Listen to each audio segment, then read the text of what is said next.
3 years ago, I was broke. I had probably less than 10 bucks in my bank account. There's no paycheck coming. I didn't know what I was gonna do, and I was very nervous. You know, when I held my son in my arms, I would never forget it. You're looking at me right now like, oh man, I was born into not a good situation, but I will make it a great situation. Now, fast forward 3 years later, the sky's the limit for my family and I. I had no sales experience whatsoever. Actually, it's funny, I told myself, I was like, I'm willing to try any industry, I was like, but not sales. I don't wanna do sales. I was like unemployed for almost a year, trying to find something for myself.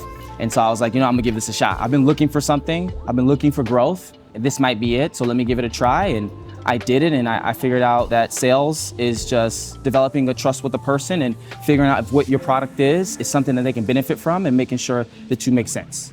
When I was, learning, I was going through the field, my best friend, he was telling me like, hey, what are you doing? And I'm like, I'm doing marketing and sales, and I'm doing, he's like, what is that? And he was like, you should probably quit. And I was like, I'm gonna stick it out. And I stuck it out. And then, fast forward, he saw me running my office, and he saw the success that I was having. He wanted that same thing for himself. And so he, moved from Dallas to travel all the way to Los Angeles to work with me. It means the world, and I'm so glad that I can say that my best friend is in this business with me and is gonna do great.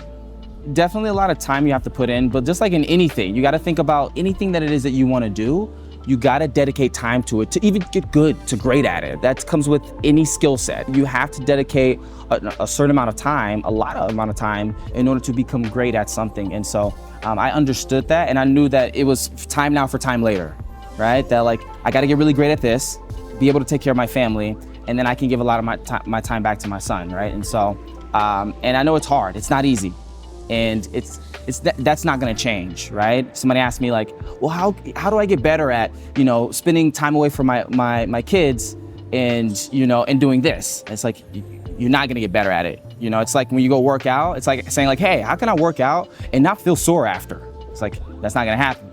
You're gonna feel sore, right? But is the end goal worth it? That's why a lot of people don't have the things that you want, because they quit when it gets hard. So if you're going through that, what we call the valley of despair, and right now you're in that point where you're like, I don't know if I can do this, you're right on the journey. Like, you're right along the ride everybody got on, myself and everyone else.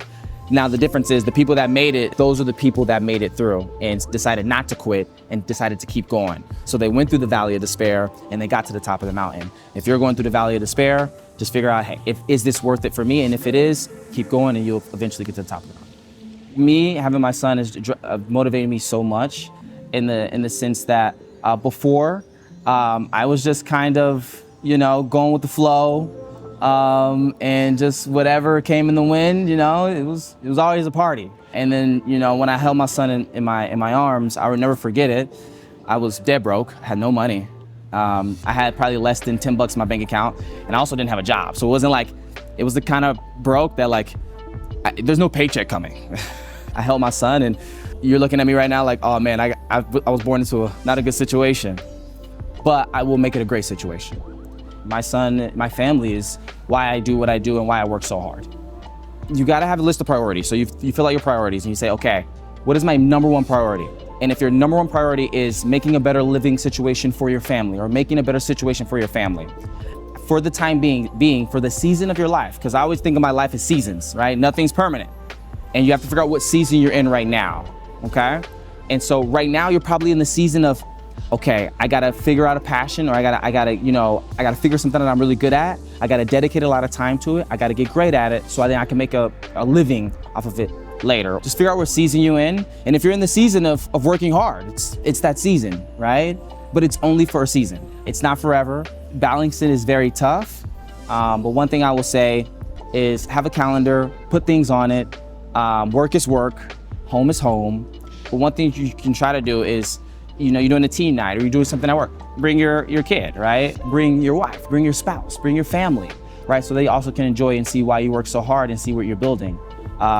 Definitely doing it is tough, it is, but we never said it was easy, we only said it was worth it, and so as long as you know that. My approach to leadership is to put people first. Put the team first, the team always comes first, and you come last. None of this works without the team environment and without people by your side. It's a partnership, you know, and that's how I look at it in my office. Is we're all partners, and that's the goal, is to have somebody be your partner, right, and build friendships with people that can last, you know, forever. Work together forever, whatever the common goal is. And that was my biggest thing. Is like whatever I can do for the team is what I'll do, whatever that is. That's my biggest thing. It's like the team comes first, right? Servant leadership is what we like to call it. 3 years ago, I was broke. You know, I didn't have a job. I didn't know what I was gonna do, and I was very nervous. And I'm so glad that I found this industry, and I found this business. And now, fast forward, 3 years later, the sky's the limit for my family and I. I was able to put my mom on payroll. I was able to put, you know, my son's mom on payroll as well.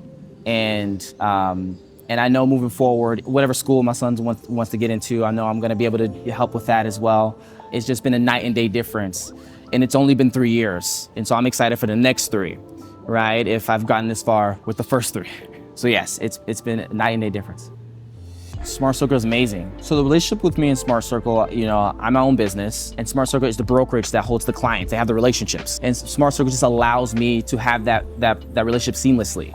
So if you're an entrepreneur, you wanna run your own business, there's 2 things that I always say that's gonna help you. It's when consistency meets commitment is when you'll see all your goals align. You can be very committed to something, but if you're not consistent and you don't do the right things every single day, your results are gonna vary, okay? You can be consistent but not committed. You can show up but not sure if there's something you wanna do, and you still won't get the results there. The 2 have to meet. You have to be consistent and committed to the journey and what's in front of you, and of course your results will follow after.